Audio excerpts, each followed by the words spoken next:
तो दोस्तों देखिए आज का पहला प्रश्न, यदि a और b अभाज्य संख्या है तो a और b का लसा है, यानी कि एलसीएम पूछ रहा है। तो देखिए अभाज्य संख्या क्या होता है, मैं आपको रिवीजन के थ्रू से बताते हैं और आपका भी रिवीजन हो जाएगा। तो देखिए अभाज्य संख्या वैसे होते हैं जिसका फैक्टर करने पर दो ही फैक्टर प्राप्त होते हैं, या फिर जो स्वयं से करता है और जो एक से करता है। तो देखिए अभाज्य संख्या का सबसे पहले आप सभी को उदाहरण देते हैं, जैसे कि आपका 1 हो गया, 5 हो गया, उसके बाद 3 हो गया, 7 हो गया। ये सब जो होते हैं ना अभाज्य संख्या होते हैं। अगर सभी का आप फैक्टर करते हैं तो आपका फैक्टर क्या प्राप्त होते हैं, दो फैक्टर प्राप्त होते हैं। ये या तो ये स्वयं से कटेगा या फिर 5 से कटेगा। तो देखिए इसका क्या बोल रहा है कि लसागु क्या होगा। अगर हम लोग दो अभाज्य संख्या ले लेते हैं, माना कि अभाज्य संख्या पहला a ले लिए हैं और दूसरा अभाज्य संख्या को b ले लिए हैं, तो 1 और 5 का हम लोग क्या करेंगे, लसागु ज्ञात करेंगे, यानी कि एलसीएम करेंगे। ठीक है, एलसीएम तो सबको आता ही होगा। तो यहाँ पे 1 और 5 का एलसीएम जो है, 1 और 5 का एलसीएम नहीं होता है, तो हम लोग क्या करेंगे, 1 और 5 को डायरेक्टली गुणा कर देते हैं। ठीक है, तो क्या प्राप्त होता है, 5 ही प्राप्त होता है। ठीक है, तो अभाज्य संख्या का लसागु ज्ञात करने के लिए क्या करते हैं, दोनों फैक्टर को क्या करते हैं, दोनों अभाज्य संख्या को गुणा कर देते हैं, तभी वो क्या होता है, लसागु प्राप्त होता है। इसके लिए क्या होगा, a और b को गुणा करते हैं। तो यहाँ पे हमारा ऑप्शन नंबर सी बिल्कुल सही उत्तर हो जाएगा, a गुणा b।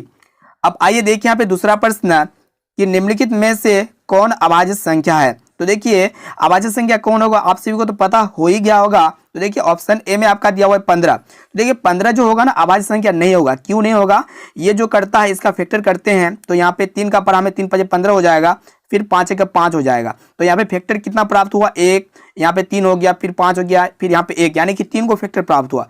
इसी प्रकार अगर हम लोग 23 का फैक्टर करते हैं तो ये 23 जो होता है ना 1 से करता है और 23 से करता है, यानी कि ये आपका जाएगा 23 से और 1 से, तो इसका फैक्टर मात्र क्या हुआ, 2 को ही प्राप्त हुआ।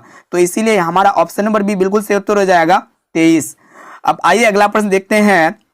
देखिए हमारा जो तीसरा प्रश्न है कि निम्नलिखित में से कौन परिमेय संख्या है। तो देखिए परिमेय संख्या कौन होती है, जिसे p बटे q के फॉर्म में लिख सकते हैं, उसके फॉर्म में लिख सकते हैं या फिर व्यक्त कर सकते हैं, जहां पे नीचे वाला यानी कि q जो होता है 0 की इक्वलिटी नहीं होता है। तो देखिए ऑप्शन ए में आपका दिया हुआ है 2 माइनस √3, ये एक नहीं होगा परिमेय संख्या।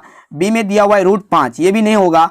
और सी में देखने पा रहे हैं कि 2 √3 बटे √3 है। तो यहाँ पे क्या होगा कि √3 से √3 कैंसिल हो जाएगा, आपका बचेगा 2 एक क्या होता है, परिमेय संख्या होता है, यानी कि ये p बटे q के फॉर्म में लिख सकते हैं, 2 बटे 1 है। ठीक है, तो यहाँ पे option number C correct answer हो जाएगा, 2 √3 बटे √3।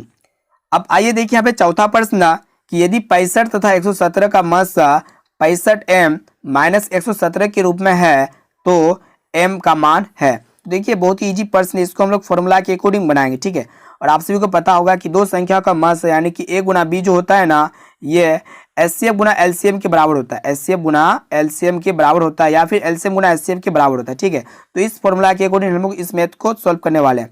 तो देखिए दो संख्या क्या है, 65 है, उसके बाद 117 है, इसको हम लोग गुणा करेंगे, इसको गुणा करेंगे। ठीक है, और इसकी इक्वलिटी कर देंगे एचसीएफ गुना एलसीएम के।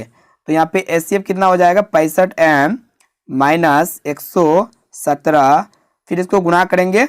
जब 65 और 117 का एलसीएम ज्ञात करेंगे तो आपका प्राप्त होगा 585। तो आप लोग ज्ञात करके देख लीजिए 65 और 117 का एलसीएम कितना होता है। ठीक है, तो आप सभी का 585 प्राप्त होगा, है ना। तो देखिए ये 585 जो है ना ये गुणा में है, ये 585 क्या है, गुणा में। जब गुणा में होता है तो लेफ्ट साइड में आएगा, तो ये बटे में हो जाएगा। तो यहाँ पे आप सभी का हो जाएगा 65 गुणा 117 बटे 585 बराबर हो जाएगा आपका 65m माइनस 117। ठीक है, तो देखिए ये आपका करता है 13 का पढ़ा में काटेंगे तो 13 5 65 हो जाएगा यहाँ पे।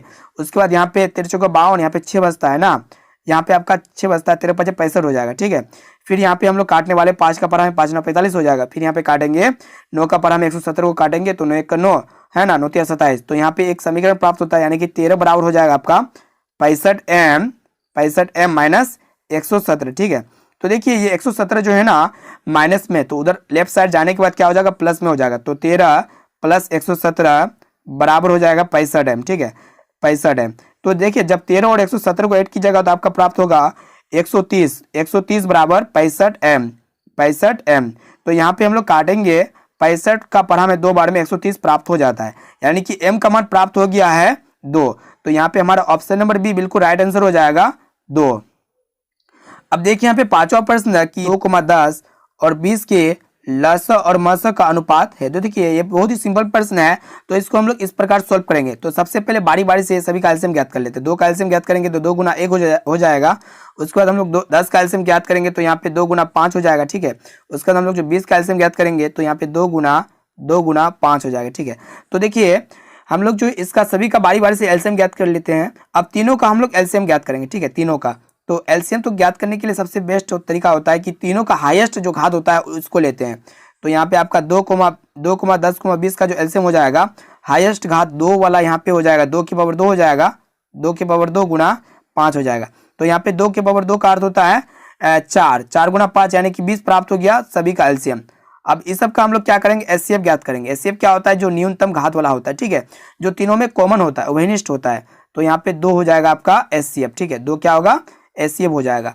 तो यहाँ पे हम सभी का हमारा प्राप्त हो गया 2 एचसीएफ और आपका जो एलसीएम प्राप्त हुआ है 20 प्राप्त हुआ है। तो यहाँ पे क्या कर रहा है कि लस और मस का अनुपात क्या होगा। तो हम लोग पहले क्या लेंगे, लस को लेंगे, एलसीएम को लेंगे। तो एलसीएम यहाँ पे आप सभी का प्राप्त हुआ है 20, तो 20 बटे अनुपात का अर्थ होता है बटे, तो 20 बटे हो जाएगा 2। तो जब इसको काटेंगे तो यहाँ पे हो जाएगा 2 दाएं 20, यानी कि इसको हम लोग कह सकते हैं 10:1। नीचे में आपका 1 बचा हुआ है, तो यहाँ पे हमारा ऑप्शन नंबर बी बिल्कुल सही उत्तर हो जाएगा 10:1। अब आइए अगला प्रश्न देखते हैं। देखिए हमारा जो छठा प्रश्न है, ये प्रश्न आपके मैट्रिक बोर्ड परीक्षा के लिए बहुत ही इंपॉर्टेंट है कि सबसे छोटी भाज्य संख्या और छोटी अभाज्य संख्या का मस कितना होगा। तो देखिए भाज्य संख्या सबसे छोटी कितना होता है, 4 होता है, ठीक है। तो 4 और सबसे छोटी अभाज्य संख्या जो होता है ना 3 होता है। तो हम लोग 4 और 3 का मस ज्ञात करने वाले, ठीक है। तो 3 और 4 का जब हम लोग मौसा ज्ञात करेंगे तो मौसा ज्ञात करने सबकी को आता होगा। तो यहाँ पे आपका हो जाएगा 3 का 3, फिर 1 से जाएगा ये 3, 1 3 हो जाएगा, ठीक है। तो यहाँ पे आप सभी का जो मौसा प्राप्त हो गया 1 प्राप्त हो गया है। तो यहाँ पे 6 नंबर का जो राइट आंसर हो जाएगा 1 हो जाएगा। इसको अच्छी तरह से याद रखना कि जो सबसे छोटी भाज्य संख्या और सबसे छोटी अभाज्य संख्या का जो मौसा होता है वो 1 होता है, ठीक है। अब देखिए यहाँ पे 7वां प्रश्न है कि 2 लगातार संख्याओं का मसा है। तो देखिए 2 लगातार संख्याओं का मसा क्या होगा। तो देखिए 2 लगातार संख्या क्या क्या हो सकता है, 1 हो सकता है, 2 हो सकता है, ठीक है। उसके बाद 3 हो सकता है, 4 हो सकता है। इस तरह हम लोग 2 लगातार कहीं से भी उठा लेंगे संख्या को और उसका मौसा ज्ञात करेंगे। यहाँ पे सबसे पहला वाला को उठा लेते हैं, 1 और 2 का मौसा क्या होगा, 1 और 2 का मौसा 1 ही होगा ना। तो यहाँ पे हमारा ऑप्शन नंबर बी इसका भी सही उत्तर हो जाएगा 1। अब देखिए यहाँ पे 8वां प्रश्न क्या कर रहा है कि 5005 के कितने अभाज्य गुणनखंड है। तो देखिए इसके लिए हम लोग इसको क्या करेंगे, एलसीएम पहले करेंगे। तो 5005 को एलसीएम करने वाले हैं। देखिए किससे कटता है, 5 से कटेगा, 5 के 5, फिर यहाँ पे 0 हो जाएगा, फिर यहाँ पे 1 हो जाएगा, ठीक है। तो देखिए यहाँ पे फिर ये जाता है आपका 7 से, ठीक है, 7 से जाएगा, यहाँ पे 7 का 7 हो जाएगा, ठीक है। यहाँ पे 3 बचता है तो 7 चौक 28 हो जाएगा, फिर यहाँ पे आपका 2 बचता है तो यहाँ पे 7 या 21 हो जाएगा, ठीक है। फिर ये आपका जाता है 11 का पढ़ा में, तो 11 का 11 हो जाएगा, फिर यहाँ पे 11 या 33 हो जाएगा। तो यहाँ पे आप सभी का प्राप्त हुआ है 5 गुना 7 गुना 11 गुना 13। तो यहाँ पे अभाज्य गुणनखंड कितना है, 1 गो 2 गो 3 गो 4 गो है। तो यहाँ पे ऑप्शन नंबर बी इसका हमारा राइट आंसर हो जाएगा 4। अब आइए अगला प्रश्न देखते हैं। देखिए यहाँ पे 9वां प्रश्न कि कितने 2 अंकों की संख्या 3 से विभाज्य है। तो देखिए बहुत ही सिंपल प्रश्न है। तो देखिए इसको हम लोग किस प्रकार सोल्व करेंगे, 2 अंक का संख्या होना चाहिए और जो है 3 से विभाज्य होना चाहिए, ठीक है। तो देखिए इस तरह इसको हम लोग सोल्व करेंगे। तो देखिए 2 अंक का संख्या 0 से स्टार्ट होता है, तो 2 अंक का संख्या हो जाएगा आपका 12 और जो लास्ट संख्या होगा अंतिम संख्या होगा 99 होगा, ठीक है। तो यहाँ पे 12 हो जाएगा, उसके बाद 15 हो जाएगा जो 3 से कटेगा, फिर आपका 18 हो जाएगा, यहाँ पे एन डॉट डॉट डॉट कर देते हैं। तो ये आपका क्या बन गया, एपी बन गया है ना, एपी ये आपका बन गया। तो ये प्रथम पद यानी कि 12 हो गया, फिर आपका डी का मान जो है 3 हो जाएगा, फिर ये ए एन जो है यानी कि ए एन बराबर 99 जो लास्ट पद होता है। तो ए एन का फॉर्मूला आप सभी को पता होगा, ए एन बराबर जो होता है a plus n minus 1 into d, ठीक है। तो इसके अकॉर्डिंग हम लोग इसको सोल्व करेंगे। तो यहाँ पे ए एन का मान जो है 99 दिया हुआ है, तो हम लोग यहाँ पे 99 लिख देंगे। तो देखिए ए का मान यहाँ पे 12 है तो 12 लिख देंगे, प्लस यहाँ पे एन का मान हमें ज्ञात करना है, तो एन माइनस 1 इंटू डी का मान यहाँ पे 3 प्राप्त है। तो देखिए 99 यहाँ पे 12 प्लस में इधर आके 99 माइनस 12 हो जाएगा, ठीक है। 99 माइनस 12 बराबर एन माइनस 1 इंटू 3। तो देखिए जब 99 में 12 को माइनस करते तो यहाँ पे आप सभी का बचता है 87 बराबर एन माइनस यहाँ पे एन माइनस 1। तो देखिए 3 गुना में इधर आके बटे हो जाएगा, यानी कि 87/3 बराबर एन माइनस 1। तो देखिए इसको हम लोग काटेंगे तो 3 गुना 6 हो जाएगा, 3 गुना 27 हो जाएगा। तो यहाँ पे हमारा प्राप्त होता है एन माइनस 1 बराबर 29। तो इसीलिए एन बराबर क्या हो जाएगा, एन बराबर यहाँ पे 29 में 1 ऐड हो जाएगा, तो 29 और 1 कितना हो जाएगा, 30 हो जाएगा, ठीक है। तो ये हमारा राइट आंसर हो जाएगा ऑप्शन नंबर बी 30। तो कितने दोनों की संख्या होगा जो तीन से विभाज्य होगा? 30। अब आइए देखिए यहाँ पे 10वां प्रश्न यहाँ पे क्या कह रहा है कि दो संख्याओं का गुणनफल 8670 है और उसका मसा 17 है, तो उसका लसा होगा। तो देखिए बहुत ही सिंपल प्रश्न है। यहाँ पे दो संख्याओं का गुणनफल कितना दिया हुआ है? 8670 दिया हुआ है। तो इसको हम लोग फॉर्मूला के अकॉर्डिंग बनाएंगे, जो a गुना b होता है लसा गुना मसा की इक्वलिटी होता है। तो यहाँ पे दो संख्या का गुणनफल यानी कि 8670 बराबर दिया हुआ है आपका, यहाँ पे मसा दिया हुआ है 17, और मान लेते हैं कि दूसरा संख्या को x यानी कि लसा को हम लोग x मान लेते हैं, ठीक है। तो यहाँ पे लसा को x मान लिए, तो लसा हमको ज्ञात करना है यानी कि x ज्ञात करना है। तो देखिए 17 गुना में है ना, तो इधर आने के बाद क्या हो जाएगा? बटे हो जाएगा। 8670/17 बराबर x यानी कि लसा। तो यहाँ पे इसको हम लोग काट देंगे, तो 17 5 85 हो जाएगा। यहाँ पे एक बचता है, एक और 17 हो गया, 17 का 17, उसके बाद 1 0 है तो 1 0। तो यहाँ पे 510 हमारा राइट आंसर हो जाएगा। ऑप्शन नंबर डी बिल्कुल सही उत्तर है। अब देखिए यहाँ पे हमारा जो अगला प्रश्न यानी कि 11वां प्रश्न है कि 6,8 और 22 का लसा और मसा का अनुपात है। तो देखिए बहुत ही सिंपल प्रश्न है। इस तरह का प्रश्न हम लोग इससे पहले सॉल्व किए, इसी वीडियो में सॉल्व किए। तो देखिए सबसे पहले हम लोग क्या करते हैं कि तीनों का एलसीएम अलग अलग से करते हैं। तो यहाँ पे हम लोग 6 का एलसीएम कर लेते हैं। तो यहाँ पे जब 6 का एलसीएम करेंगे तो 2 गुना 3 हो जाएगा, ठीक है। उसके बाद हम लोग किसका एलसीएम करेंगे? 8 का एलसीएम करेंगे। तो जब 8 का एलसीएम करेंगे तो यहाँ पे क्या होगा? 2 गुना 2 गुना 2 हो जाएगा, ठीक है। इसी प्रकार हम लोग 22 का एलसीएम करेंगे तो 22 का एलसीएम जो करेंगे 2 गुना 11 हो जाएगा, ठीक है। 2 गुना 11। देखिए एलसीएम अगर हम लोग तीनों का एलसीएम करेंगे तो क्या हो जाएगा? जो हाईएस्ट घात वाला होता है उसी को लेते। तो यहाँ पे देखिए कि हाईएस्ट घात जब हम लोग 8 का फैक्टर किए, तो इसमें 8 के फैक्टर में हाईएस्ट घात 2 के पावर 3 है। तो हम लोग यहाँ पे क्या करेंगे? 2 के पावर 3 का अर्थ होता है 8, तो 8 को ले लेंगे। उसके बाद हम लोग यहाँ पे क्या करेंगे कि 3 को ले लेंगे। उसके बाद हम लोग यहाँ पे 11 को ले लेंगे। तो ये आपका हो गया एलसीएम ज्ञात हो गया, ठीक है। उसके बाद आप सभी को क्या करना है कि तीनों का मस ज्ञात करना है। तो मस क्या होता है कि जो तीनों में कॉमन होता है, वही होता है, वो आपका क्या होता है? मस होता है। तो देखिए कि 2 सभी में कॉमन आ रहा है ना, तो ये आपका क्या हो गया? 2 क्या हो गया? मस हो गया। तो हम लोग इसको क्या करेंगे? डिवाइड करेंगे यानी कि अनुपात ज्ञात करेंगे। तो 2 का परामे आपका 2 चुका 8 हो जाएगा। हम लोग क्या करेंगे कि 4 को 3 से गुणा करेंगे तो 12 हो जाएगा। 12 को हम लोग 11 से गुणा करने वाले हैं ना। तो देखिए जब 12 को 11 से गुणा करेंगे तो यहाँ पे आपका 12 गुना 12, तो यहाँ पे क्या हो जाएगा? 2 3 और यहाँ पे 1, यानी कि 132, और नीचे में बचता है आपका 1। तो यहाँ पे आपका ऑप्शन नंबर ए बिल्कुल राइट आंसर हो जाएगा, 132/1। अब देखिए इस तरह अगला प्रश्न यानी कि 12वां प्रश्न यहाँ पे क्या कह रहा है कि 96 का अभाज्य गुणनखंड क्या होगा। तो देखिए 96 का हम लोग क्या करने वाले हैं? अभाज्य गुणनखंड करने वाले हैं, यानी कि फैक्टर करने वाले हैं, ठीक है। तो देखिए यहाँ पे किससे जाएगा? 2 से जाएगा, है ना। 2 चुका 8 हो जाएगा, 2 8 16 हो जाएगा। यहाँ पे फिर हो जाएगा 24 दूना 48 हो जाएगा। फिर यहाँ पे आपका 2 से जाएगा, है ना। 12 दूना 24 हो जाएगा। फिर 2 से 2 चुका 12 हो जाएगा आपका। फिर 2 से जाएगा, 2 तिया 6 हो जाएगा। तो यहाँ पे 2 की देखिए यहाँ पे कितना बार है? 2 3 4 5, यानी कि 2 के पावर 5 गुना 3, ठीक है। यहाँ पे क्या हो जाएगा? 2 के पावर 5 गुना 3, यानी कि ऑप्शन नंबर सी बिल्कुल सही उत्तर हो जाएगा, 2 के पावर 5 गुना 3। अब आइए इस तरह देखते हैं, अगला प्रश्न को देख लेते हैं। देखिए हमारे जो 13वां प्रश्न यहाँ पे क्या कह रहा है कि 0.3 के ऊपर बार का परिमेय रूप में लघुत्तम रूप है, यानी कि परिमेय रूप में व्यक्त करना होता है 0.3 के ऊपर बार को। तो इसके लिए हम लोग क्या करेंगे कि सबसे पहला तरीका आपको बताते, आसान तरीका बताते, ठीक है। तो देखिए 0.3 के ऊपर बार है ना, तो सबसे पहले आपसे भी दशमलव को हटा दीजिए और बार को हटा दीजिए, संख्या को उतार दीजिए, यानी कि 3 आपका होगा।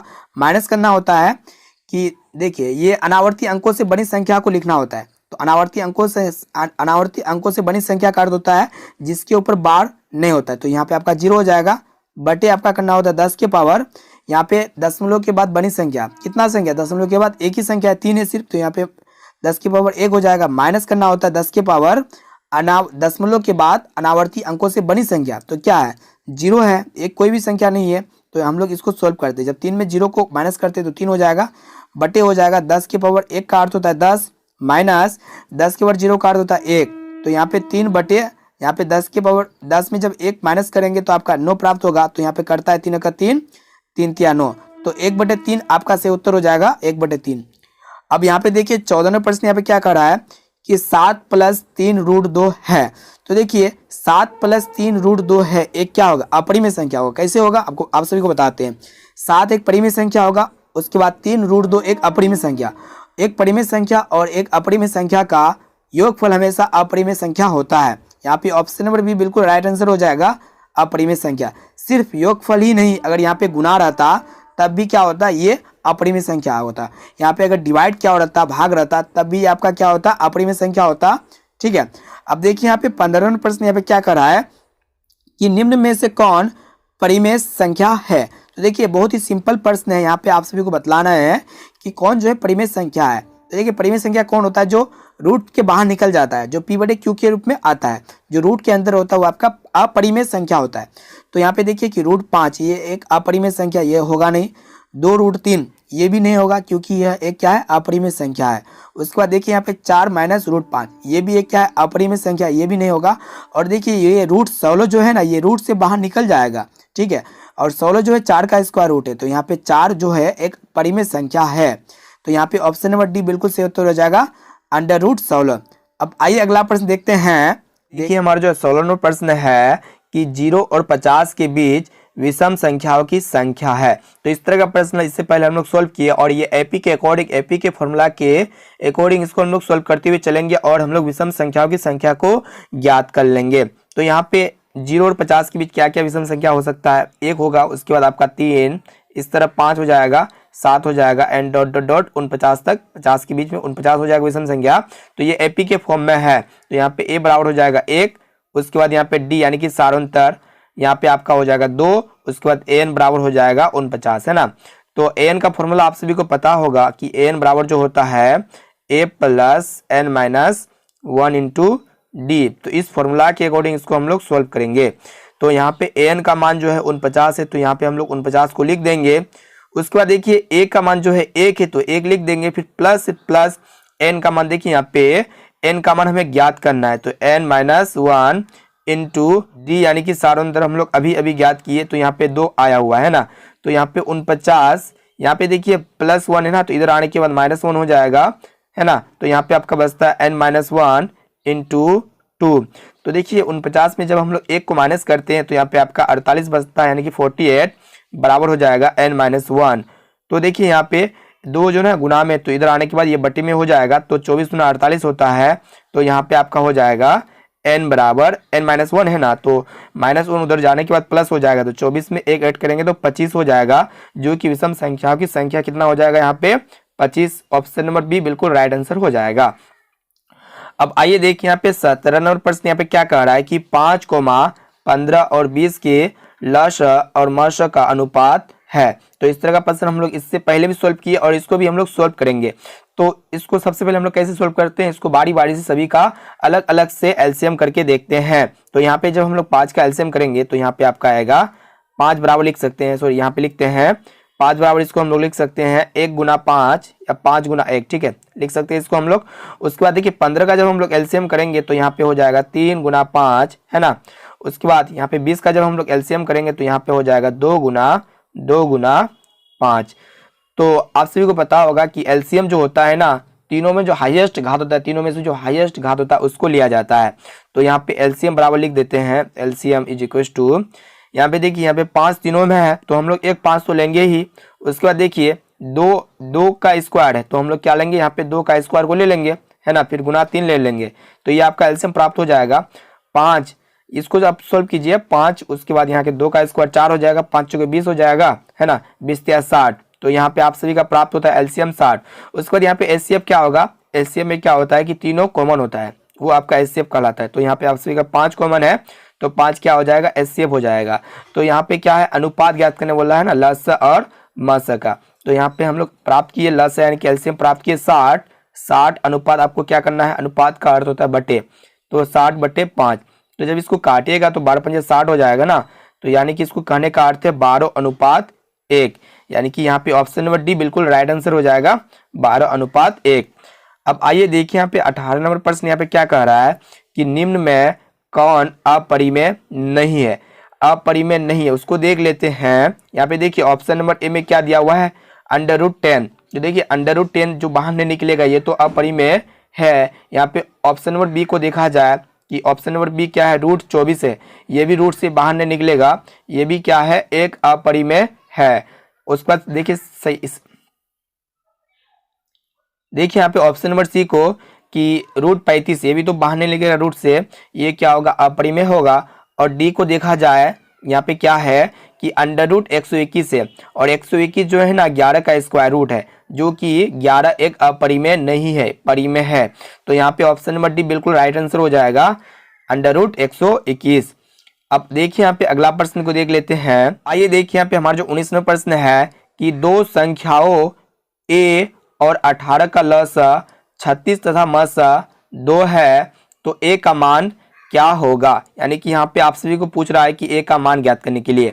तो यहाँ पे दो संख्या दिया हुआ है, पहला संख्या है a और दूसरा संख्या है 18। इसका लसक दिया हुआ है और मसा भी दिया हुआ है। तो इसके बाद आप सभी को पूछ रहा है कि a का मान क्या होगा। तो चलिए इसको हम लोग सॉल्व करते हैं।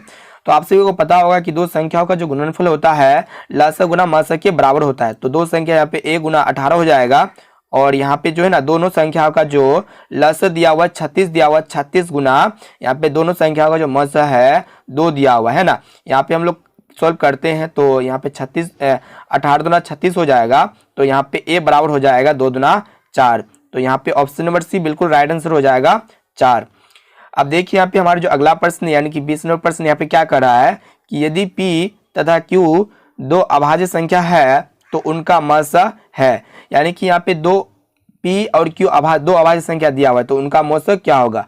आप सभी को बता देते हैं, जब भी दो अभाज्य संख्या दिया होता है और अब दो अभाज्य संख्या का जो मौसो होता है हमेशा एक होता है। क्या होता है, हमेशा एक होता है। यहाँ पे ऑप्शन नंबर डी बिल्कुल सही उत्तर हो जाएगा 1।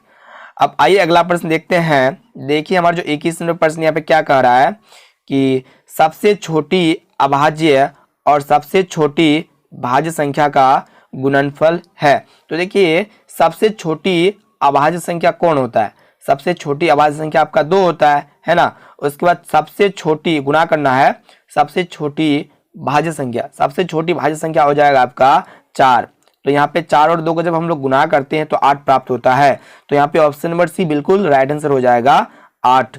अब आइए देखिए हमारा जो 22वां प्रश्न है कि निम्न में कौन सी अभाज्य संख्या है। तो देखिए यहाँ पे अभाज्य संख्या पूछ रहा है। अभाज्य संख्या वो होता है जिसका फैक्टर मात्र 2 होता है और जो स्वयं से करता है और वो 1 से करता है, तो वो आपका अभाज्य संख्या होता है। तो देखिए यहाँ पे 29 जो होगा ना एक अभाज्य संख्या होगा, और 25 नहीं होगा, 16 भी नहीं होगा और 15 भी नहीं होगा, बल्कि 29 हमारा यहाँ पे राइट आंसर हो जाएगा।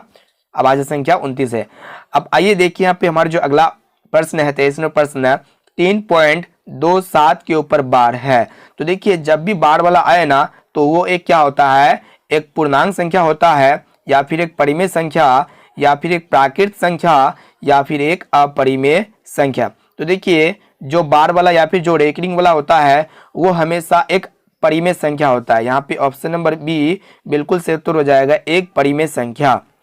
अब आइए अगला प्रश्न देखते हैं। आइए देखिए यहाँ पे नेक्स्ट प्रश्न क्या कर रहा है कि किसी पूर्णांक m के लिए सम संख्या का रूप है। तो देखिए किसी भी पूर्णांक m के लिए जो सम संख्या का रूप होता है ना वो क्या हो सकता है, उसको चेक कर लेते हैं। तो सम संख्या का रूप क्या होता है देखते हैं। सम संख्या आप यहाँ पे m के लिए हम लोग क्या लेंगे, सम संख्या लेंगे, ठीक है। तो यहाँ पे पहला ऑप्शन को चेक करते हैं। तो यहाँ पे अगर m की जगह 2 लेते हैं तो 2 + 2 यहाँ पे 4 हो जाता है, ये एक सम संख्या का रूप है।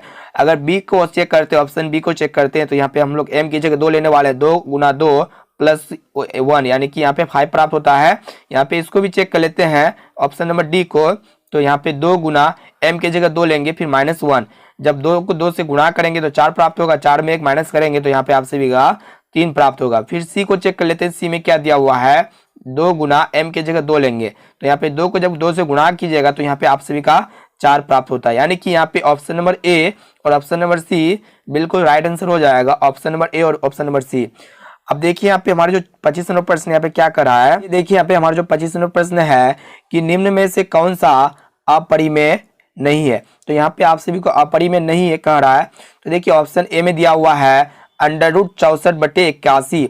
तो यहाँ पे एक क्या हो जाएगा, 64 से स्क्वायर रूट, यहाँ पे 8 का 64 स्क्वायर रूट होता है, बटे यहाँ पे इस 81 जो है ना 9 का स्क्वायर रूट है। तो यहाँ पे 8/9 प्राप्त होता है, जो कि एक परिमेय संख्या है, अपरिमेय संख्या नहीं है।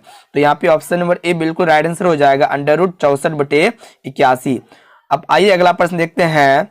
देखिए हमारा जो अगला प्रश्न है कि निम्नलिखित में किसका दशमलव प्रसार शांत है। तो इसको हम लोग जो सॉल्व करेंगे सरल तरीका से आप याद रखिए कि जिसका भी दशमलव प्रसाद शांत या फिर अशांत कहेगा ना, तो उसको हम लोग इस प्रकार सोल्व करेंगे।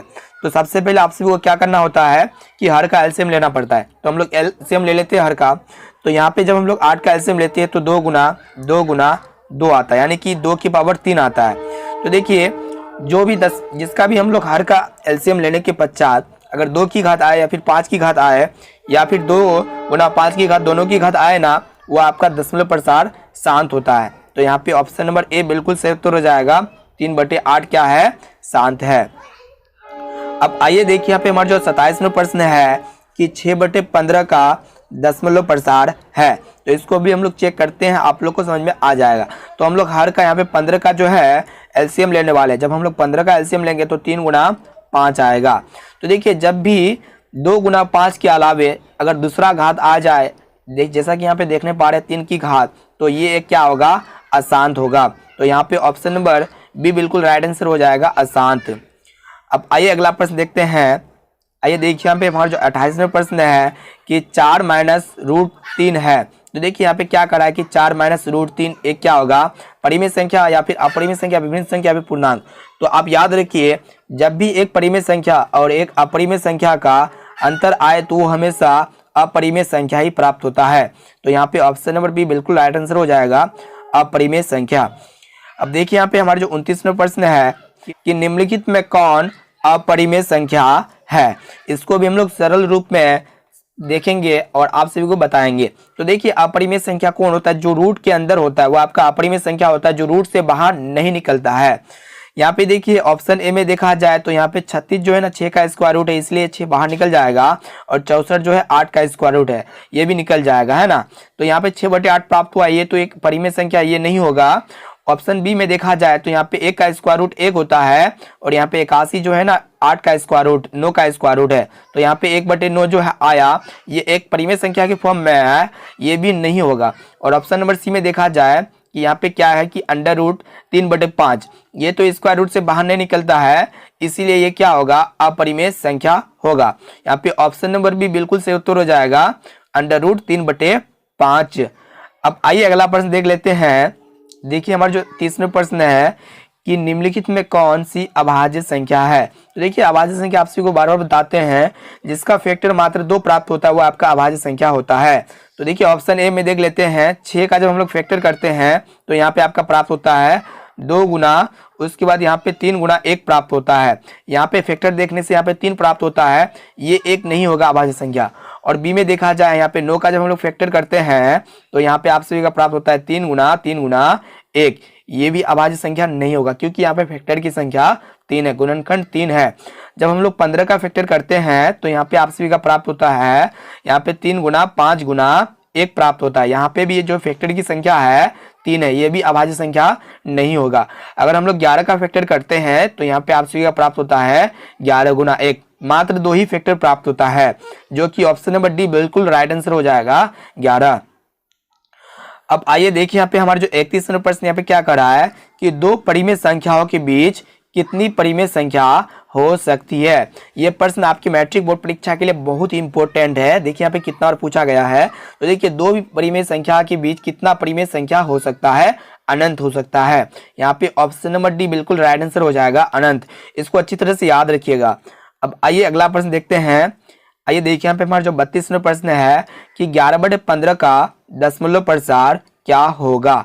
ये भी प्रश्न, इसको हम लोग इजी रूप में सरल करेंगे। सबसे पहले इसको आप सभी को चेक करना होता है, एलसीएम करके हर का एलसीएम करना होता है। जब हम लोग 15 का एलसीएम करते हैं तो यहाँ पे आप सभी का प्राप्त होता है 3 गुना 5। तो देखिए जब भी 5 की घात या फिर 2 की घात के अलावे दूसरा की घात आ जाए, जैसे कि यहाँ पे 3 की घात आया हुआ है, तो ये होगा आपका अशांत। यहाँ पे ऑप्शन नंबर बी बिल्कुल राइट आंसर हो जाएगा, अशांत। अब देखिए यहाँ पे हमारा जो 33वां प्रश्न है कि निम्नलिखित में कौन अपरिमेय संख्या है। देखिए यहाँ पे हम लोग चेक करते हैं कि कौन अपरिमेय संख्या के फॉर्म में है। तो यहाँ पे अगर हम ऑप्शन ए में देखा जाए तो यहाँ पे 64 का स्क्वायर रूट 8 जो होता है ना, 64 का स्क्वायर रूट होता है और यहाँ पे 36 जो है 6 निकल जाएगा, तो यहाँ 8/6 आया, जो कि एक परिमेय संख्या, ये नहीं होगा। और बी में देखा जाए रूट 81 है, ये भी निकल जाता है। नो का पर हमें ये भी नहीं होगा, ये परिमेय संख्या होगा। और सी में देखा जाए यहाँ पे क्या है कि अंडर रूट 2.5 है, तो यहाँ पे अंडर रूट 2.5 को इस प्रकार हम लोग लिख सकते हैं, अंडर रूट 2.5, इसको हम लोग पॉइंट को उड़ा सकते हैं तो 10 आएगा, है ना। तो यहाँ पे इसको जब काटेंगे 5 25 हो जाएगा, 5 दूना 10 हो जाएगा। तो यहाँ पे अंडर रूट 5 बटे अंडर रूट 2 बचता है, जो कि यह एक अपरिमेय संख्या है। ऑप्शन नंबर सी बिल्कुल राइट आंसर हो जाएगा। अब आइए अगला प्रश्न देखते हैं। देखिए यहाँ पे 34वां प्रश्न यहाँ पे क्या कर रहा है कि रूट 2 है एक। तो देखिए रूट 2 है एक क्या है, परिमेय संख्या है या फिर अपरिमेय संख्या या फिर प्राकृत संख्या है, इनमें से कोई नहीं। तो देखिए रूट 2 एक जो होगा ना अपरिमेय संख्या होगा, क्योंकि यह जो है रूट से बाहर नहीं निकलता है। यहाँ पे ऑप्शन नंबर बी बिल्कुल राइट आंसर हो जाएगा, अपरिमेय संख्या। अब आइए देखिए यहाँ पे 35वां प्रश्न यहाँ पे क्या कह रहा है कि 2 या 2 से अधिक अभाज्य संख्याओं का मौसा है। देखिए हम लोग चेक करके ज्ञात कर लेते हैं कि 2 या 2 से अधिक अभाज्य संख्या का मौसा क्या होता है। तो अभाज्य संख्या हो जाएगा आपका, अभाज्य संख्या ले लेते हैं, यहाँ पे 2 ले लेते हैं, ठीक है, 3 ले लेते हैं, 5 लेते हैं, तीनों का हम लोग मौसा ज्ञात करके देखते हैं। तो जब हम 2 का एलसीएम लेंगे, तीनों का मौसा ज्ञात करने का सबसे अच्छा तरीका बताते हैं, तीनों को अलग अलग से एलसीएम कीजिए। तो यहाँ पे जब हम लोग 2 का एलसीएम करते हैं तो 2 गुना 1 हो जाएगा। जब हम लोग 3 का एलसीएम करते हैं तो यहाँ पे 3 गुना 1 हो जाएगा। फिर 5 का जब हम लोग एलसीएम लेते हैं तो यहाँ पे आप सभी का प्राप्त होता है 5 गुना 1। तो देखिए मौसा क्या होता है, जो तीनों में कॉमन होता है, तीनों में क्या कॉमन है, 1 कॉमन है। तो यहाँ पे मौसा प्राप्त हो जाएगा, ऑप्शन नंबर ए बिल्कुल राइट आंसर हो जाएगा 1। अब आइए देखते हैं अगला प्रश्न। देखिए हमें 36वां प्रश्न यहाँ पे क्या कर रहा है कि निम्नलिखित में कौन परिमेय संख्या है। तो देखिए परिमेय संख्या कौन होता है, ये देखिए कितना और प्रश्न पूछा हुआ है, काफी महत्वपूर्ण है। इसको अच्छी तरह से ध्यान से देखिएगा कि परिमेय संख्या कौन होता है, जो रूट से बाहर नहीं निकलता है, जो पी बटे क्यू के फॉर्म में होता है, जहां क्यू जो होता है डज नॉट इक्वल टू 0 होता है। तो यहाँ पे ऑप्शन ए में देखा जाए कि अंडर रूट 3 है, तो यह एक क्या होगा, परिमेय संख्या होगा, ये तो परिमेय संख्या होगा नहीं। बी में देखा जाए यहाँ पे क्या है कि 2 रूट 2 बटे रूट 2, यहाँ पे क्या हो रहा है कि रूट 2 से रूट 2 कैंसिल हो रहा है, तो यहाँ पे आपका बचता है 2 एक क्या होगा, परिमेय संख्या होगा, यानी कि ऑप्शन नंबर बी बिल्कुल राइट आंसर हो जाएगा 2। अब आइए देखिए यहाँ पे अगला प्रश्न कि 2 क्रमिक सम संख्याओं का एचसीएफ होगा। तो देखिए 2 क्रमिक सम संख्या का एचसीएफ क्या होगा, क्रमिक का अर्थ होता है लगातार। यहाँ पे 2 सम संख्या लेते हैं लगातार, 2 उसके बाद 4, तो दोनों का जब हम लोग एचसीएफ ज्ञात करते हैं तो यहाँ पे 2 प्राप्त होता है, यानी कि यहाँ पे ऑप्शन नंबर बी बिल्कुल राइट आंसर हो जाएगा 2। अब आइए अगला प्रश्न देखते हैं। देखिए यहाँ पे अगला प्रश्न यानी कि 38वां प्रश्न यहाँ पे क्या कर रहा है कि किसी धनात्मक पूर्णांक a तथा b के लिए a, b का मस गुना a, b का लस निम्न में से किसके बराबर है। तो देखिए यहाँ पे क्या कह रहा है कि a, b का मस गुना a, b का लस जो बराबर होता है ना, 2 संख्याओं के गुणनफल के बराबर होता है, यानी कि a गुना b के बराबर होगा। यहाँ पे ऑप्शन नंबर सी बिल्कुल राइट आंसर हो जाएगा, a गुना b। अब आइए अगला प्रश्न देखते हैं कि यूक्लिड विभाजन एल्गोरिथम 2 धनात्मक पूर्णांकों के निम्न में किसे परिकलित करने का तरीका है। तो देखिए हम लोग जो है ना मैथ्स को सॉल्व करते हुए आ रहे थे क्लास 10th में एक्सरसाइज 1.1 को, जो यहाँ पे हम लोग क्या ज्ञात करते थे, यूक्लिड विभाजन एल्गोरिथम से एचसीएफ ज्ञात करते थे, यानी कि मौसा ज्ञात करते थे। यहाँ पे ऑप्शन नंबर बी बिल्कुल राइट आंसर हो जाएगा मौसा। अब आइए अगला प्रश्न देखते हैं। देखिए यहाँ पे 40वां प्रश्न यहाँ पे क्या कर रहा है कि पाई है। देखिए आप याद रखिए पाई जो होते हैं ना एक अपरिमेय संख्या होते हैं। यहाँ पे ऑप्शन नंबर बी बिल्कुल राइट आंसर हो जाएगा अपरिमेय संख्या। अब आइए देखिए यहाँ पे 41वां प्रश्न यहाँ पे क्या कर रहा है कि निम्नलिखित में कौन अपरिमेय संख्या नहीं है। तो देखिए अपरिमेय संख्या कौन है उसको हम लोग चेक कर लेते हैं। देखिए यहाँ पे क्या है कि अंडर रूट 7 है, ये एक क्या होगा, अपरिमेय संख्या होगा, ये नहीं होगा। ऑप्शन बी में देख लेते हैं, ऑप्शन बी में क्या दिया हुआ है, रूट 3 बटे 7। तो एक अपरिमेय संख्या और परिमेय संख्या का भागफल हमेशा अपरिमेय संख्या प्राप्त होता है, ये भी नहीं होगा। और बी में देखा जाए और सी में देखा जाए यहाँ पे क्या है कि रूट 2 बटे रूट 5, ये भी नहीं होगा, क्योंकि यहाँ पे रूट 2 बाहर नहीं निकलता, रूट 5 भी बाहर नहीं निकलता है और कटता भी नहीं है, ये भी नहीं होगा। और यहाँ पे देखिए यहाँ पे डी नंबर को देखा जाए, यहाँ पे काटते हैं तो कट जाएगा, यहाँ पे 3 का पढ़ा में कटता है, यहाँ पे 3 दूना 6 हो जाएगा, 3 5 15 हो जाएगा, यहाँ पे 3 का 30, उसके बाद यहाँ पे 3 चौका 18, तो अंडर रूट 25/16 जो है 5 से कट जाता निकल जाता है, और 16 जो है 4 का स्क्वायर रूट है, यानी कि 5/4 एक अपरिमेय संख्या नहीं है बल्कि परिमेय संख्या है। यहाँ पे ऑप्शन नंबर डी बिल्कुल राइट आंसर हो जाएगा। अब आइए देखिए यहाँ पे अगला प्रश्न क्या है, 42वां प्रश्न कि √3 और √5 है। तो देखिए √3 और √5 एक क्या होगा, अपरिमेय संख्या होगा। यहाँ पे ऑप्शन नंबर बी बिल्कुल राइट आंसर हो जाएगा, एक अपरिमेय संख्या। अब आइए अगला प्रश्न देखते हैं। देखिए यहाँ पे हमारा जो 43वां प्रश्न है कि निम्नलिखित में कौन सा भिन्न का दशमलव प्रसार शांत होगा। तो चलिए आप सभी को बताते हैं शांत दशमलव प्रसार किसका किसका होगा और किसका नहीं होगा। इसके लिए हम लोग सभी का एलसीएम करेंगे हर का। तो यहाँ पे हम लोग 105 का जब एलसीएम करते हैं तो यहाँ पे 3 तिया 9 हो जाएगा, 3 5 15 हो जाएगा, 5 7 35 हो जाएगा। ठीक है, तो यहाँ पे क्या प्राप्त होता है, 3 की घात 5 7 की घात, यहाँ पे यानी कि 5 की घात को छोड़ के इसके अतिरिक्त 3 की घात आया और 7 की घात आया, ये होगा अशांत आवृत्ति। ठीक है, इसलिए होगा क्योंकि 5 की घात और 2 की घात के अलावा अगर अगला दूसरा घात आ जाए, जैसे कि 3 की घात आया हुआ है, 7 की घात आया हुआ है, तो वो अशांत होगा। इसी प्रकार हम लोग 210 का भी चेक कर लेते हैं। तो यहाँ पे आपका जाएगा 2 1 2 105 हो जाएगा। फिर यहाँ पे आपका जाएगा 3 तिया 9, 3 5 15, फिर ये जाएगा 5 7 35, ये भी नहीं होगा, है ना। उसके बाद अगला देखते हैं, सी नंबर को चेक कर लेते हैं। यहाँ पे देखते हैं कि ये 2 से जाएगा 2 चौका 8 हो जाएगा, फिर 2 से जाएगा 22 दूना 44 हो जाएगा, फिर 2 से जाएगा 11 दूना 22 हो जाएगा, ये भी नहीं होगा। इसलिए नहीं होगा क्योंकि यहाँ पे 11 की घात आया हुआ है ना। उसके बाद 160 का चेक कर लेते हैं कि इसका कितना आता है। तो इसको हम लोग चेक करके बताते हैं। ये 2 8 16 हो जाएगा, 80 दूना 160 हो जाएगा, फिर 2 से जाएगा 40 दूना 80 हो जाएगा, फिर 2 से जाएगा आपका 20 दूना 40 हो जाएगा, फिर 2 से जाएगा 10 दूना 20 हो जाएगा, फिर 2 से जाएगा 2 5 10 हो जाएगा। अगर यहाँ पे देखने से 2 की घात के साथ साथ 5 की घात भी आया है तो ये इसका क्या होगा, दशमलव प्रसार शांत होगा, जो कि ऑप्शन नंबर डी बिल्कुल राइट आंसर हो जाएगा, 3/160। अब आइए देखिए यहाँ पे अगला प्रश्न क्या है, 44वां प्रश्न कि इतना जो है ना आप सभी को बतलाना है कि परिमेय संख्या है या फिर अपरिमेय संख्या या फिर पूर्णांक संख्या। तो देखिए इस तरह जब भी रहे ना आप सभी को बता देते हैं कि C पॉइंट XY फिर डबल X फिर Y फिर ट्रिपल X। तो यहाँ पे क्या हो रहा है कि C एक क्या होता है, ये फर्स्ट वाला क्या होगा, एक शांत दशमलव प्रसार होगा, और ये x जो होगा ना 0 से 9 तक कोई संख्या होगा, और y जो होगा ये भी 0 से 9 तक कोई संख्या होगा, और ये डबल x और ट्रिपल x का कहने का अर्थ होता है कि ये दो पहली बार एक बार आया। यहाँ पे देखिए एक जो है यहाँ पे पहली बार आया, फिर यहाँ पे एक जो है 2 बार आया, फिर यहाँ पे एक जो है 3 बार प्राप्त हुआ है, फिर 4 बार, यानी कि यहाँ पे एक जो है बार बार इसका संख्या बढ़ते जा रहा है। तो इस तरह जब भी इसके फॉर्म में आया तो आप याद रखिएगा इसका ये जो होता है ना अपरिमेय संख्या होता है। यहाँ पे ऑप्शन नंबर सी बिल्कुल राइट आंसर हो जाएगा, अपरिमेय संख्या। अब आइए देखते हैं अगला प्रश्न, और 45वां प्रश्न देखते हैं कि √3/√12 है, परिमेय संख्या है या फिर अपरिमेय संख्या है या फिर अभाज्य संख्या है या फिर इनमें से कोई नहीं।